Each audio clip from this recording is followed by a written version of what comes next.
Hi guys, welcome back to my channel. So today, as it's coming up to Christmas, I thought I would do a bit of a Christmas gift guide, but obviously about books. And I've kind of combined it with another idea I had, which is to give recommendations based off of different tropes. So I made a list of all the tropes that I could think of. I literally have about 25 of them, and I've come up with a book recommendation for each one. So you can either use this if you're looking to buy a book for your friend, or even if you just want some inspiration on what to get yourself. And some of these tropes are really obscure as well, but they're just ones that I really like, so I was like, oh, I'll pop that in there. So I've got my little list that I made here, as you can probably see, because I'm just waving this around like a teacher. I don't know if you could see or if the reflection's too bad from the window, but my list, I thought I was never going to get to the bottom of this page. Then I was like, oh, there's that one as well, and there's that one as well. And it just kept getting longer and longer, and I've probably still missed some out. But anyway, first I thought I'd start off with enemies to lovers. It's just a main trope. It's like one of my favourites. So there were loads that I could have picked for this, and a lot of them were quite obvious, so I decided to go for something that's not talked about very much. So it's The Lies We Tell by Becca Steele, and it's part of a series. This girl's dad passes away, so she has to go and live with her mum,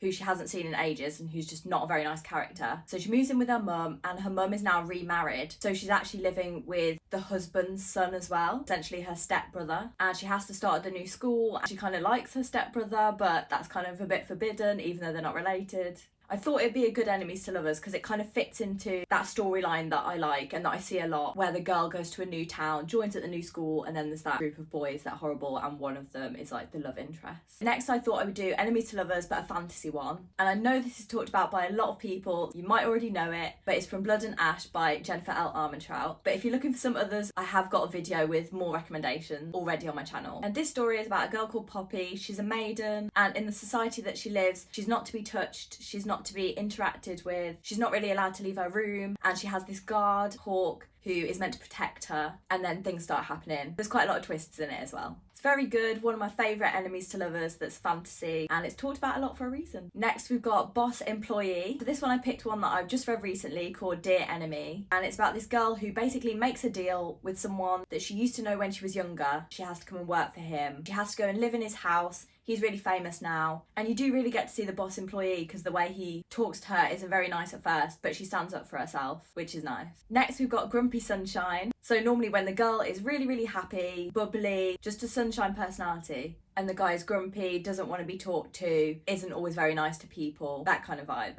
And for this I've gone with Archer's Voice, which is one of my new favourites, about this girl who, because of some traumatic stuff that's just happened, moves to a new town, and in the town that she moves to there's this loner guy who everyone avoids, no one really wants to be friends with, and he's lived really isolated for years, and their paths cross and you see a connection develop. Next we've got Teacher Student, and I realised that I haven't actually read a lot of books with this trope in it, so I was really struggling to come up with one. But I went with another Jennifer L. Armentrout book, which is Half-Blood, and it's part of the Covenant series. I follow this girl called Alexandria, who's training so that she can grow up to fight demons. She's being trained at this school by an instructor who is really fit, and she fancies him like right from the start. But obviously it's forbidden because it's like teacher student, they're not meant to be together. But that's another fantasy one which I've never recommended before, and I did really enjoy the series. Next we've got Right Person Wrong Time, and for this I picked A Love Letter to Whiskey, which I've also never talked about on my channel before, but I really enjoyed it. I read it last year, and it's these two people who you know are meant to be together, and they keep crossing paths in life, and like they keep in touch throughout the whole of their lives as well, but there's always something that gets in the way because they won't have seen each other for a few years, and one of them's got something going on which means they can't be in a relationship. And I remember just being so frustrated the whole way through, but it was such a good book, so I thought that was perfect for that trope. Next we've got Slow Burn, and of course for this one I had to go with the queen of slow burns, which is Mariana Zapata, and I picked The Wall of Winnipeg. This one also fits into Boss Employee as well. This girl is working for this guy. I don't know why it's always that way around actually,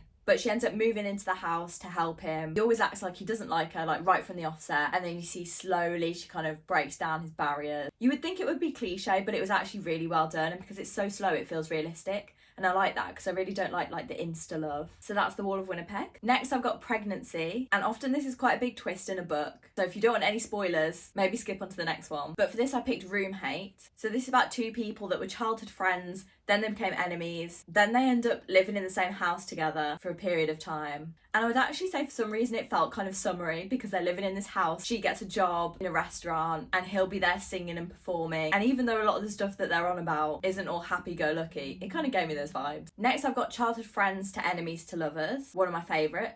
And for this I picked Cruel Prince. I really enjoyed this series. It's also very emotional. There's a lot of family stuff going on. Some traumatic things happen later on in the series because each book is about a different person in the family. So it was sad in places, but I just thought it was really well done. I really enjoyed it. Next I've got Tough Shit by Sheridan Ann. You follow this girl. Her mum's just got a job as a cleaner in this new big mansion, so she has to go and live there as well. The guy who owns the house has a son and he's horrible to her. As soon as she moves in, he doesn't want her to be living there. She has to go to school. She's having a hard time at school. She's had to leave all her friends behind. It's a series and literally every book in the series would always end on a cliffhanger, which I suppose is how they get you in, but it was really good. Next I've put Reverse Harem, or Harem. I don't actually know how you say that, but basically where there's multiple love interests and it's not very PG, like they are all getting with each other all the time. So I'm only a fan of this if I feel like it's done quite well. And for this I picked Hate. I read this ages ago, but I just remember it being very steamy. There's 3 guys that the girl is interested in and she lives with them all. So it's not for everyone, but I did really enjoy it at the time. Next I put a summary book.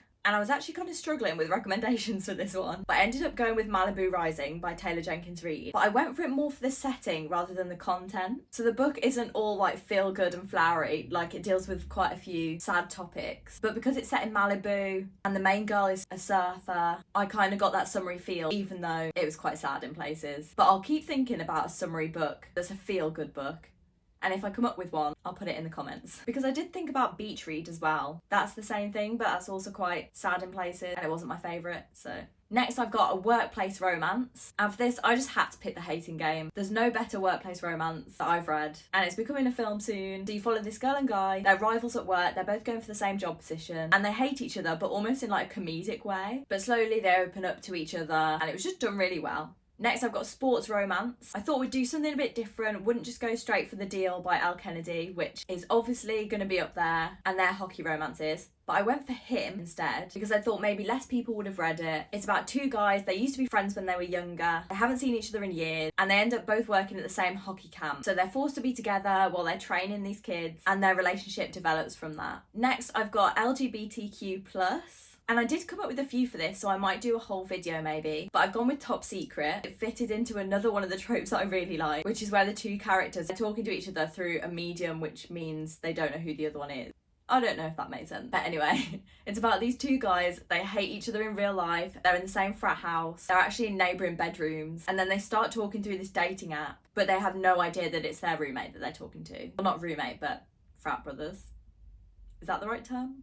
I'm not American, I don't know. But it was really, really good. Next, we've got the trope, which I've just been talking about, where 2 characters are speaking to each other, whether it be through letters, texting, a dating app. Sometimes they know each other in real life, sometimes they don't. But eventually they come into contact with that person in real life and they don't realise that it's the person they've already been speaking to over the texts or letters or whatever. So for this, I picked Letters to the Lost. I never really hear this talked about. I think it's because it's more of a young adult book than a new adult book. But I love Bridget Kemmerer as an author anyway. And her books always just make me feel something, like they're very emotional. They really touch you. Next, I've got Fate Dating. For this, I went with The Unhoneymooners. Very popular at the minute. This one's about a guy and a girl who end up going on a free honeymoon that wasn't theirs. But in order to have the free holiday, they have to pretend that they're the couple that have just got married. They keep bumping into people that they know from back home, like while they're on holiday. So they have to keep up this facade that they're actually married. But this was very light-hearted. This could have fit into summer feel-good, actually. It really made me laugh in places. And it was just a really nice romance.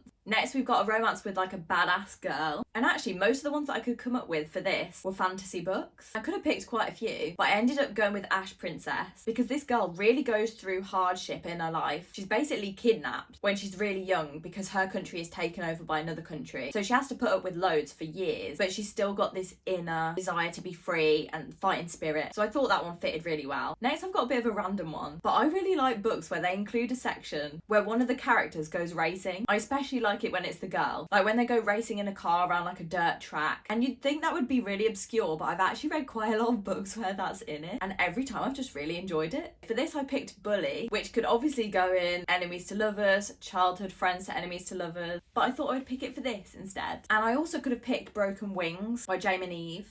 Kind of fits in with a badass girl who'll just show that she's as good as the guys driving, and you're just like, yeah. Next, I've just put an emotional romance, which is a lot of romance books to be honest, but I thought I'd go for one which I don't really hear about very much, which is Heartbreak Prince. This one is about a girl who, when she's younger, she's friends with 2 brothers, but they're the complete opposites in every way. And then she ends up being with one, and then the other one's jealous. And then actually a lot of traumatic things happen. Some of it is really sad, which is why I've put emotional. But I really enjoyed the series, so I thought it was a good fit. Next, I've put a romance book with big twists. And for this, I picked It Ends With Us by Colleen Hoover. I feel like I'm quite shocked that it got to this point in the tropes and I hadn't mentioned Colleen Hoover. But we've got another one of hers coming as well. And I can't really say much more than that because obviously a twist, you don't want to know what it is. But just know there's big ones. If you start reading it, they're coming. Next, I've put Brother's Best Friend. I decided to go with Be With Me by Jennifer L. Armentrout. And I've just realised how many times I've mentioned her in this video. But this is the second book in a series. First one was Wait For You. And they're like family of the people in the first book. If you enjoy the first one, then it's nice to kind of see the characters make appearances in the second book. But the girl is going through quite a lot of personal things and the guy helps her through it, which is really nice. And I never hear anyone talk about this series, so just thought I'd throw it out there. Next, I've got Age Gap Romance. And this was one of the ones where I realised I've hardly read any books with an age gap in it. So I actually went with the fantasy one for this, which is Vampire Academy, which is one of my OG all-time favourite fantasy series. It's also teacher-student, and the romance isn't always the main feature of the book. It's quite character-driven. The friendships are amazing. But when it does get onto the romance, that is really good as well. Next, I've put an historical romance. And for this, I've gone with Song of Achilles. So it's a retelling of the story of Achilles and the Battle of Troy. If you know anything about Greek mythology or just ancient Greek, you'll probably enjoy this. It's really emotional, really beautifully written, quite a slow burn, but just really well done. And most people say they cry at the end, just to warn you. Next, we've got Friends with Benefits. And for this, I picked another Colleen Hoover book, Ugly Love. I did consider picking The Score for this, which is the third book in the Off-Campus series. But yeah, I decided to go with Ugly Love. It's also Brother's Best Friend. Very much they're just sleeping together. That is all it is meant to be about. The guy's had some really hard things happen to him, so he's really closed off to any sort of relationship. And they get off to a really weird start, but they end up living really close by. You see how things progress. Next, I put a book set at uni or college in America. The ones that I've read, it's always where the girl is going off to uni and that's who you're following. And she either bumps into someone that she used to know or just a random guy that's like really fit and everyone fancies him, but he's horrible because he's really closed off. That kind of vibe. So I went with Bad Boys Break Hearts. In this one, they did used to know each other when they were younger. Now they've bumped into each other again when they go to uni. He's really famous now. He's a big sports star. And I just enjoy the tension when they're like bumping into each other on campus or they end up in the same classes. It's got some good enemies to lovers themes going on. Next, we've got Forced Proximity. And for this, I picked Paper Princess. Literally the whole series. So it's about this girl whose parents have passed away. She's trying to live life by herself. And then one of her dad's friends gets in touch and basically offers for her to go and live with him and his sons, but none of the sons want her there. So they're already horrible right from the beginning, and she's trying to settle into a new school, get a new job, but obviously because she's living with them, they're literally all living in the same house. It's very much forced proximity. Then last on my list, I've got a mafia romance book, and that is Crow. And so you're following this girl who gets drawn into the mafia world. Obviously there's a lot of like toxic masculinity. The guys very much feel like they have to show their power, but it's kind of what you expect from a mafia romance, I think. So it would be interesting to see one written differently or from the opposite perspective. Or even a mafia romance where the guys are just nicer to the women and the women have like equal power. But I really haven't read enough to know if there are ones like that out there, so there might be. So that was all the tropes that I could think of. I really hope there's one in there that you like the sound of. I hope it's given you some more ideas for Christmas presents or even just for yourself. This has made me want to go out, do a book haul, just for me. If you do read any of them, let me know what you thought. And if you've got any other recommendations, especially for ones that I said I haven't read many of, then please leave them in the comments. But yeah, go follow me on my other socials. I'll pop them down below. I really want to start having some discussions about books, just in general. Like if anyone wants to talk about books, please message me on Instagram. But yeah, I hope you enjoyed, and I will see you in my next video very soon. Bye!